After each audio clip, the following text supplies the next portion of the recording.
Hello and welcome. For home-based childcare businesses, there are two areas that are often misunderstood when it comes to tax deductions. The tax implications of transportation and food costs can be confusing, but when properly classified, these business costs provide tax deduction opportunities. This presentation breaks down the basics of both topics when it comes to your taxes and explains how to deduct them. The information contained here has been prepared by Civitas Strategies and is not intended to constitute legal, tax, or financial advice. The Civitas Strategies team has used reasonable efforts in collecting, preparing, and providing this information, but does not guarantee its accuracy, completeness, adequacy, or currency. The publication and distribution of this information are not intended to create, and receipt does not constitute, an attorney-client or any other advisory relationship. Reproduction of this information is expressly prohibited. Only non-commercial uses of this work are permitted. Today we will talk about the types of transportation expenses that are tax deductible and the best methods to calculate the amount of your deduction, along with food and meal deductible expenses, and how to calculate the deduction as well.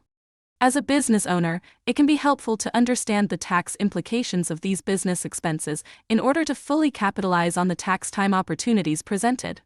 However, there are many factors that could affect your business's specific tax situation, so it is always good to seek advice from a professional tax preparer as needed. Many home-based childcare providers use their own car or van to conduct business activities. This could be as simple as the personal car you use to purchase supplies for your business, or a van you purchase to transport children to and from school as part of your childcare business. According to the IRS, transportation costs can be deducted from your taxes as they relate to the regular course of your business. They note some typical expenses may include taking children to and from school, field trips, and trips to buy business-related supplies.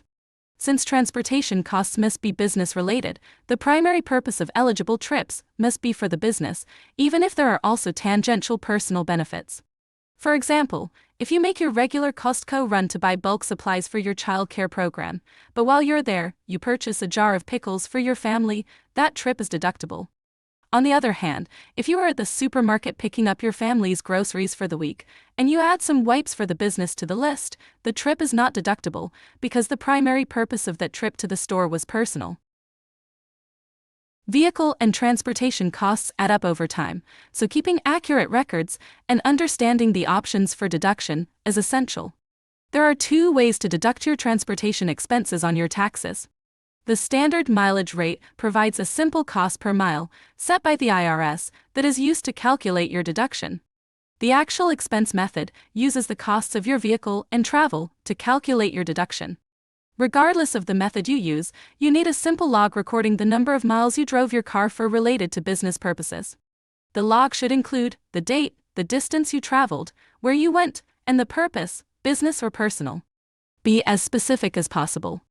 If you use the standard mileage rate, be sure to check the IRS website for the most current rates. Keep in mind, when you use the standard mileage rate, you can still deduct parking fees and tolls accumulated as you are working, but parking tickets and other violation fees are not deductible. Unless you are using your vehicle very heavily for your childcare business, the standard mileage rate is easy and fair. If you use your car a lot for your work, you may want to use the actual expense method. It requires more record keeping, but could result in a larger deduction. With the actual expense method, you will collect receipts or other proof of payments for all expenses related to your car. The vehicle expense worksheet included below can help you collect the total amount of your actual vehicle expenses. If you have a dedicated work vehicle, all expenses will be business expenses. If you use your vehicle for work and personal expenses, using this method requires you to multiply the total of your actual expenses by the percentage of miles driven for work. To determine this, you take your mileage log and divide the miles driven for work by the total miles driven in the year. You then multiply your total expenses by this percentage. Here's an example of using the actual expense method. A home-based childcare provider logged 3,000 miles for business-related purposes. Overall, she drove her car for work and personal reasons for 10,000 miles over the year. She had $6,000 in actual car expenses.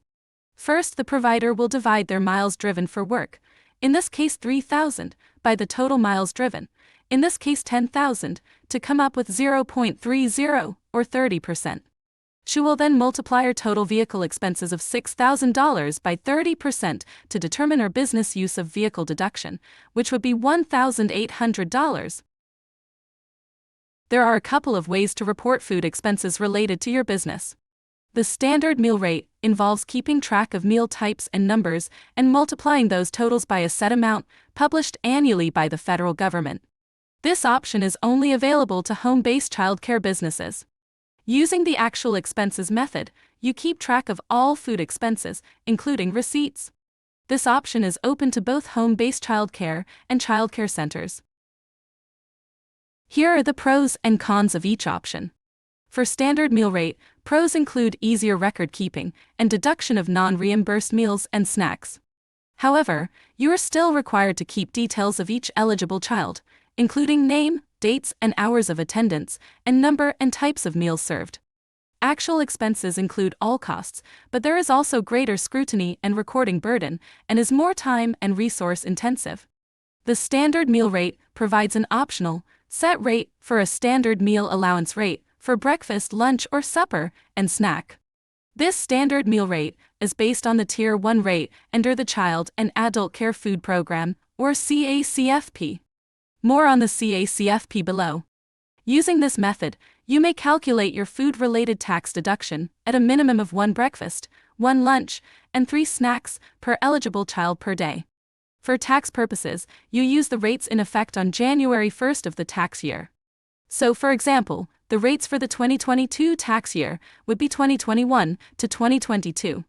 For the 2023 tax year, they would be 2022 to 2023.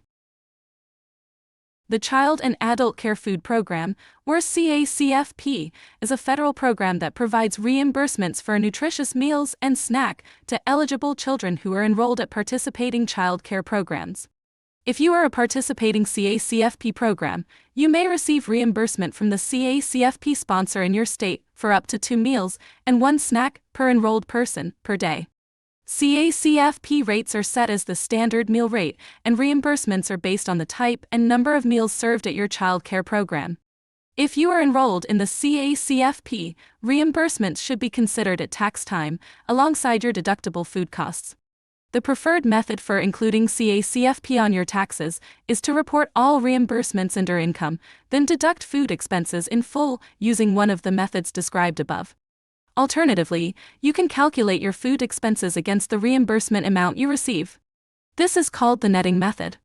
If you use the netting method and your food expenses are greater than the reimbursement you received, you may deduct the excess as a food expense. If your food costs are less than the reimbursements received, you should report just the excess income as revenue.